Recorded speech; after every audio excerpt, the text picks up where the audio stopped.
जय सीताराम, जय हनुमान, जय बागेश्वर धाम सरकार। नमस्कार दोस्तों, घर के मंदिर में जलने वाले दीपक और घंटी को रोज धोने वालों ध्यान से सुनो, वरना पूरा घर संकट में पड़ सकता है। नमस्कार साथियों, आप सभी का दिल से स्वागत है। चाहे कुछ भी हो जाए, लेकिन पूजा घर में रखी घंटी, मूर्तियां और रोज जलने वाले दीपक के साथ एक खास गलती भूल कर भी मत करना, नहीं तो बर्बादी तय है। घर में दरिद्रता और आर्थिक तंगी का डेरा जम सकता है। भक्तों, क्या पता आप भी जाने अनजाने में वही गलती कर रहे हो जिसकी वजह से आपके घर में तरक्की नहीं हो रही, पैसा नहीं टिकता और बार बार मेहनत करने के बावजूद सफलता नहीं मिल रही। असल में इन सब के पीछे वह छोटी छोटी गलतियां होती हैं जो हम बिना समझे कर जाते हैं और फिर पछताना पड़ता है। इसलिए आज के इस वीडियो में हम आपको बताएंगे कि मंदिर में रखी वस्तुओं से जुड़ी कौन कौन सी बातें ध्यान रखनी चाहिए। ऐसी बातें जिन्हें जानकर आप भी कह उठेंगे, वाह गुरुजी, आपने तो मेरी किस्मत ही बदल दी। जी हाँ, पूज्य गुरुजी बताते हैं कि बहुत से लोग धार्मिक चीजों को पवित्र मानकर पूजा घर में रख तो लेते हैं, लेकिन वहीं सबसे बड़ी चूक कर बैठते हैं। तो प्रिय भक्तों, इस वीडियो में आपको यह सब विस्तार से बताया जाएगा। कौन सी वस्तुएं पूजा घर में रखनी चाहिए और कौन सी नहीं, दीपक कब और कितने बजे जलाना शुभ होता है, दीपक जलाते समय कौन सा मंत्र पढ़ना चाहिए, घंटी कब बजानी चाहिए, सुबह या शाम, शंख कब और कितनी बार बजाना चाहिए, शंख बजाते समय कौन सा मंत्र बोलना चाहिए, क्या रोज दीपक को धोना सही है या नहीं, और मंदिर में कितनी मूर्तियां रखी जानी चाहिए। इन 7 से 8 बिंदुओं पर हम आज विस्तार से चर्चा करेंगे। तो आप सभी से निवेदन है कि अपने लाभ के लिए इस वीडियो को आखिर तक जरूर देखिए, क्योंकि ऐसी जानकारी लाखों करोड़ों खर्च करने के बाद भी मिलना मुश्किल है। भक्तों, हम जो कुछ भी बताते हैं वह मन से घड़ी हुई या कल्पना नहीं होती। हमारा प्रयास है कि धर्मशास्त्र, ज्योतिष और ऋषि मुनियों के अनुभवों से प्राप्त ज्ञान को साधारण भाषा में आपके सामने रखें, ताकि हर कोई इस अमूल्य ज्ञान को निःशुल्क समझ सके। इसके अलावा एक बात और, एक भक्त ने हमसे पूछा था कि गुरुजी, मैं रोज पूजा करता हूं लेकिन फल नहीं मिलता, उल्टा नुकसान हो जाता है, ऐसा क्यों? तो इस वीडियो में हम उस सवाल का रहस्य भी खोलेंगे, इसीलिए अंत तक जुड़े रहिएगा। और हाँ प्रिय भक्तों, वीडियो को एक छोटा सा लाइक जरूर दें और हमारे YouTube चैनल को सब्सक्राइब करना न भूलें, ताकि ऐसी महत्वपूर्ण जानकारी सबसे पहले आप तक पहुंच सके। दोस्तों देखिए, हमारा काम है सलाह देना, हम मार्गदर्शन दे सकते हैं, फैसला तो आपको ही लेना है। अब इसे माने या ना माने यह आपकी इच्छा है, लेकिन भक्तों एक बात जरूर कहेंगे, अगर आप इसे मान लेंगे तो आपका जीवन सफल हो जाएगा। इस वीडियो को अंत तक देखने के बाद आपको किसी भी समस्या का सामना नहीं करना पड़ेगा, लेकिन अंत में फैसला आपके हाथ में है, क्योंकि आप खुद ही समझदार हैं। पूज्य गुरुजी कहते हैं कि पूजा हमारे जीवन का अभिन्न हिस्सा है और हम में से हर कोई किसी ना किसी देवी देवता की पूजा जरूर करता है। कोई देवी देवता की पूजा करता है तो कोई भगवान श्री विष्णु की पूजा करता है, और पूजा करने पर हमें निश्चित रूप से फल मिलता है। लेकिन क्या आप जानते हैं कि कई बार हमारी छोटी छोटी गलतियां पूजा के पूर्ण फल को प्राप्त करने में रुकावट डाल देती हैं? यह गलतियां अक्सर अनजाने में हो जाती हैं और हम इन्हें मामूली समझकर नजरअंदाज कर देते हैं। हमारे शास्त्रों में इन बातों का विशेष उल्लेख किया गया है ताकि हम पूजा में पूरा लाभ प्राप्त कर सके।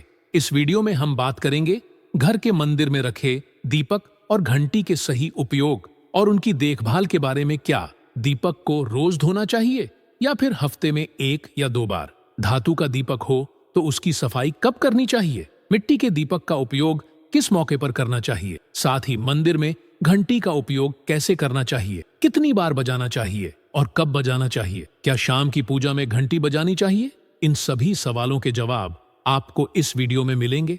भक्तों, इस वीडियो को पूरा देखना बेहद जरूरी है, क्योंकि अधूरी जानकारी कभी कभी गलतियों का कारण बन सकती है। कई लोग होते हैं जो वीडियो को बीच में ही देखना शुरू कर देते हैं, और ऐसे लोग जीवन में कभी सफलता नहीं प्राप्त कर पाते। इसलिए वीडियो को हमेशा पूरा देखें, आधा अधूरा ना छोड़े।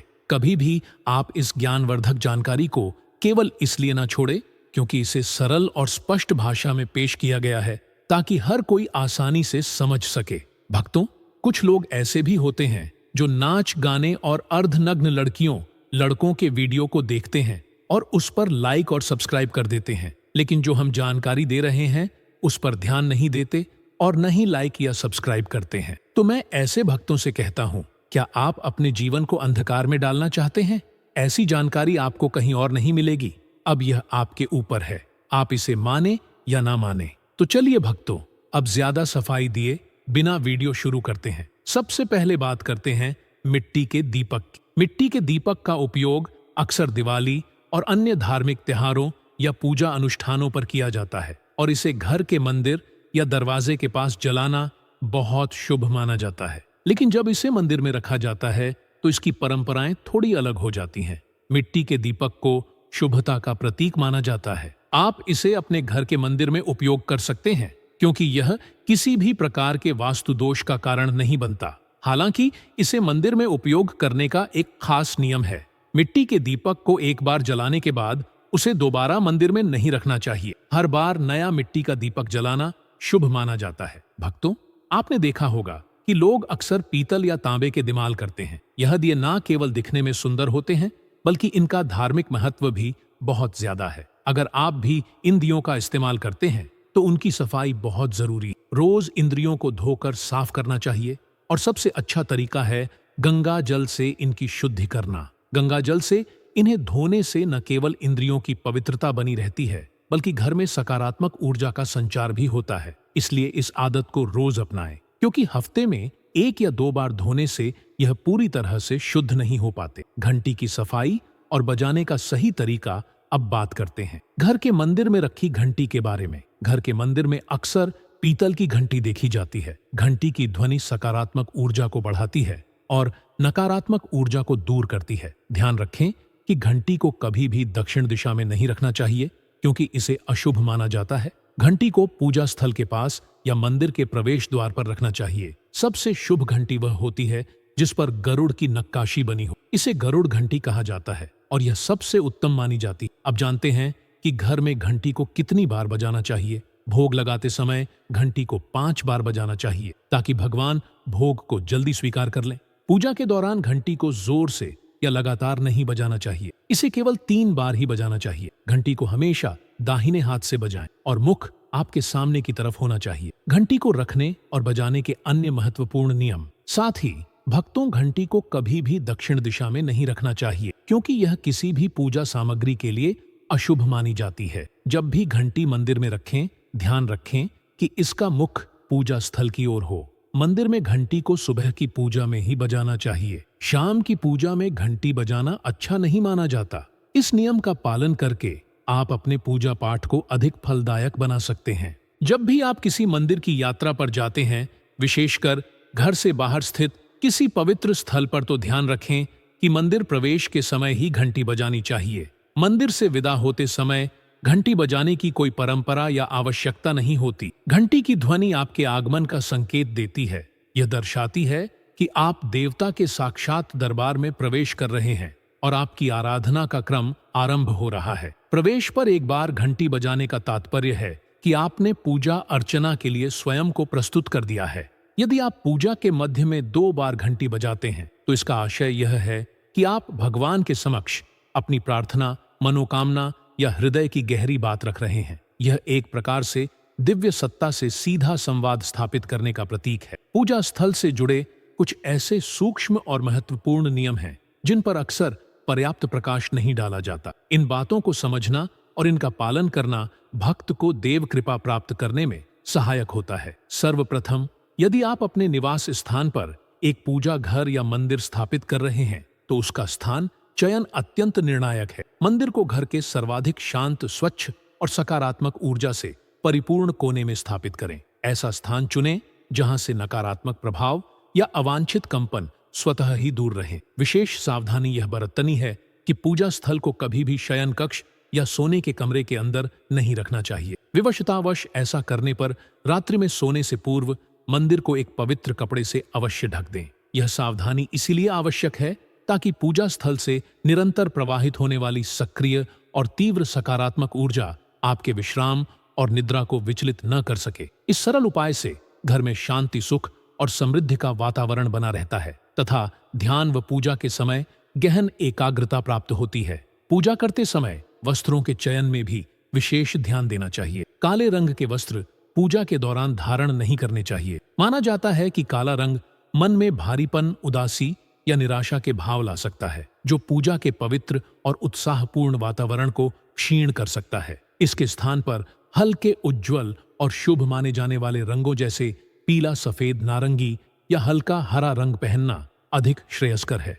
ऐसे वस्त्र मन को प्रफुल्लित और सकारात्मक रखते हैं, जिससे ईश्वर के प्रति समर्पण का भाव गहरा होता है। अब बात करते हैं घर के मंदिर में किन वस्तुओं का स्थान नहीं होना चाहिए। एक मूलभूत सिद्धांत यह है कि पूजा घर में एक से अधिक देवी देवताओं की प्रतिमाएं या चित्र स्थापित नहीं करने चाहिए। अनेक देवताओं की मूर्तियां एक साथ रखने से उनकी विशिष्ट ऊर्जाओं का प्रवाह अव्यवस्थित हो सकता है, जिससे पूजा का पूर्ण लाभ नहीं मिल पाता और ऊर्जा का संतुलन बिगड़ सकता है। इसलिए केवल एक ही प्रमुख देवता की प्रतिमा या तस्वीर को केंद्र में रखकर उनकी नियमित उपासना करनी चाहिए। इससे उस देवता की केंद्रित और शुद्ध ऊर्जा सीधे आपके जीवन में प्रवेश कर सकती है। शिवलिंग की पूजा करने वाले भक्तों को विशेष ध्यान रखना चाहिए। शिवलिंग को सदैव उत्तर या पूर्व दिशा में ही स्थापित करें। उसे किसी गंदे, उपेक्षित या अत्यधिक आवागमन वाले स्थान पर न रखें। शिवलिंग की पूजा आरंभ करने से पहले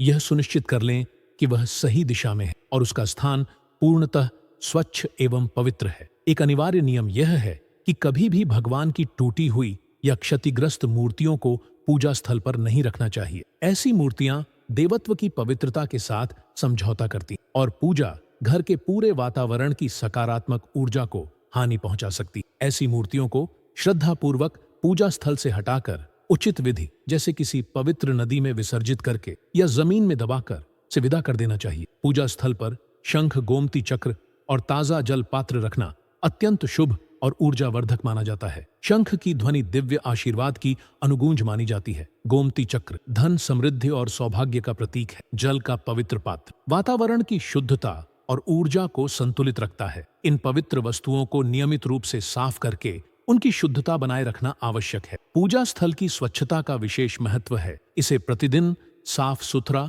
और व्यवस्थित रखना परम आवश्यक है। पूजा से पूर्व और पश्चात स्थान की सफाई करने से नकारात्मक ऊर्जा दूर होती और सकारात्मक प्रवाह बढ़ता है। यह पवित्रता बनाए रखने के साथ साथ ध्यान लगाने में भी सहायक होता है। नियमित सफाई से वहां का वातावरण हमेशा पावन और आनंददायक बना रहता। गंदगी नकारात्मक ऊर्जा को आकर्षित करती है, जो पूजा के प्रभाव और उसकी गहराई को कमजोर कर सकती। साथ ही पूजा स्थल को सुव्यवस्थित और सुंदर बनाए रख, ताकि मन स्वतः ही भक्ति में डूब जाए और ध्यान भंग न हो। पूजा स्थल के लिए स्थान चयन के संदर्भ में वास्तु के अनुसार उत्तर पूर्व दिशा, ईशान कोण को सर्वोत्तम माना गया है। यह दिशा सकारात्मक ऊर्जा के प्रवाह को बढ़ाती है और पूजा के फल को गुणात्मक रूप से बेहतर बनाती है। पूजा स्थल को कभी भी शयन कक्ष या रसोई घर के निकट नहीं रखना चाहिए, क्योंकि इन स्थानों पर वातावरण में नकारात्मक या अशांत ऊर्जा के तत्व अधिक हो सकते हैं। पूजा कक्ष के आसपास का परिवेश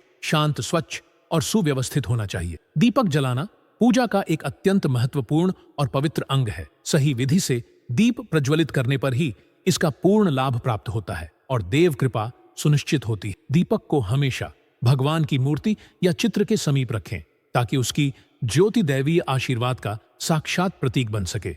वास्तु नियमों के अनुसार घी से जलने वाला दीपक भगवान की प्रतिमा के बाईं ओर उत्तर दिशा की तरफ और तेल का दीपक दाईं ओर दक्षिण दिशा की रखना चाहिए। यह व्यवस्था पूजा स्थल में ऊर्जा संतुलन बनाए रखती है। दीपक को पश्चिम दिशा में न रखें, क्योंकि इसे कम अनुकूल माना जाता है। दीप प्रज्वलन के लिए उत्तर या पूर्व दिशा सर्वाधिक उपयुक्त है। दीपक जलाते समय यह भी ध्यान रखें कि उसकी बत्ती का अग्रभाग पूर्व या उत्तर दिशा की ओर हो। यह सकारात्मक ऊर्जा को आमंत्रित करता है। घी के दीपक में सादी रुई की बत्ती और तेल के दीपक में लाल सूत से लपेटी हुई मल्ली हुई बत्ती का प्रयोग करना शुभ माना जाता है। नवरात्रि जैसे विशेष पर्वों में माँ दुर्गा या माँ लक्ष्मी के समक्ष गोल बत्ती वाला दीपक नहीं जलाना चाहिए, क्योंकि इससे अनिष्ट प्रभाव की संभावना रहती है। साथ ही घी का दीपक जलाने के तुरंत बाद तेल का दीपक प्रज्वलित न करें। दोनों के बीच कुछ समय का अंतराल रख, ताकि वातावरण में पूर्ण शुद्धता बनी रहे।